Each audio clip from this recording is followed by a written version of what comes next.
Hello and welcome. Today we're going to follow a really fascinating, unbroken thread that runs right through the heart of mathematics.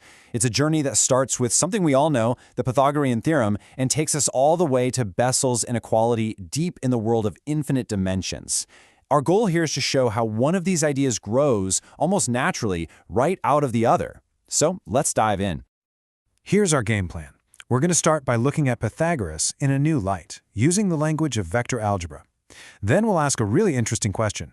What happens when we try to measure things in these abstract, maybe even incomplete spaces?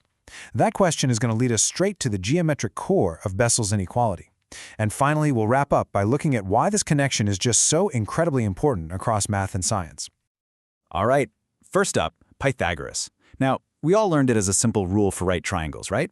But its real power, its true essence, is a much deeper statement about structure, about length, and about perpendicularity. And that's a concept we can take way, way beyond simple geometry. Check this out. On the left, you've got the familiar geometric statement. But on the right, you see how perfectly it translates into the language of linear algebra. The lengths of those sides, A and B, become the norms, the lengths, of two orthogonal vectors, v and w. And the hypotenuse? That's just the norm of their sum, v plus w. The key here is that the right angle from the triangle is now captured by this idea of vectors being orthogonal. So what do we really mean by orthogonality? Well, you can think of it as just the grown-up algebraic version of perpendicular.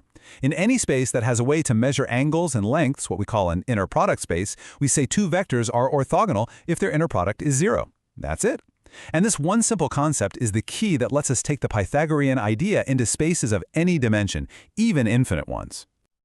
This slide kind of shows the path we're climbing, this ladder of abstraction. We start on solid ground, the familiar 2D plane. From there, we generalize to any finite dimensional space you can think of, like Rn. And then we take the biggest leap of all, into abstract Hilbert spaces, where our vectors might actually be functions or sequences. And believe it or not, that same fundamental Pythagorean relationship still holds true. Okay, so as we move into these huge abstract spaces, a really important new question pops up. What happens if we don't have a perfect, complete set of axes to measure everything against? Think about it. What if our set of orthogonal basis vectors, our rulers, so to speak, doesn't actually span the entire space? What if there are vectors we just can't perfectly build from the pieces we have? This is the exact problem that Bessel's inequality is built to solve. You could almost call it the Pythagorean Theorem for an imperfect world. So what do? Well, we do the best we can with what we've got. We project our vector x onto the smaller space that is spanned by our limited set of vectors. A great way to visualize this is to think of it like casting a shadow. This projection, let's call it x prime, is the shadow of x in the world we can actually describe. It's the closest possible approximation of x we can make using the tools we have available. And this leads us to a really beautiful geometric picture. It turns out that any vector x can be perfectly split into two parts. First, its projection x prime that lives in our subspace, and second, the residual vector, basically the part that's left over. And here's the kicker. These two pieces are orthogonal to each other. So the original vector x, its projection, and its residual, they form a brand new, abstract right triangle. And that brings us right to the heart of it all. We're about to see how just applying the simple Pythagorean theorem to this new abstract right triangle instantly gives us one of the most powerful results in all of functional analysis. And here it is, Bessel's inequality. At its core, it's saying that the squared length of a vector's shadow, that's the sum of its squared components along our orthonormal vectors, can never be bigger than the squared length of the original vector itself. It's really just a formal way of saying the parts can't be bigger than the whole. Let's break that down a bit more. A really powerful and intuitive way to think about this is with the idea of energy. Imagine the squared norm of x is its total energy. Then each little term in that sum is the energy of x's component in one specific orthogonal direction. So Bessel's inequality is basically a conservation of energy principle. It's telling us that the energy of all the component parts can never add up to more than the total energy you started with. And the proof? Oh, the proof is just shockingly elegant. We literally just apply the Pythagorean theorem to our abstract right triangle. The squared length of the hypotenuse, x squared, is equal to the sum of the squared lengths of the two legs, the projection and the residual. Now, Since the squared length of anything has to be 0 or positive, that old residual squared term can't be negative. And that means OX squared has to be greater than or equal to the squared length of the projection. And there you have it. That is Bessel's inequality. It's just Pythagoras in disguise. Now, this distinction is absolutely critical. Bessel's inequality is the general rule. It holds for any orthonormal sequence, especially the incomplete ones where there's a non-zero residual.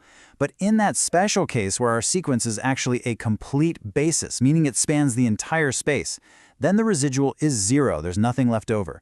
In that situation, the inequality becomes a strict equality. And that has its own name, Parseval's identity. It means all the energy is perfectly accounted for.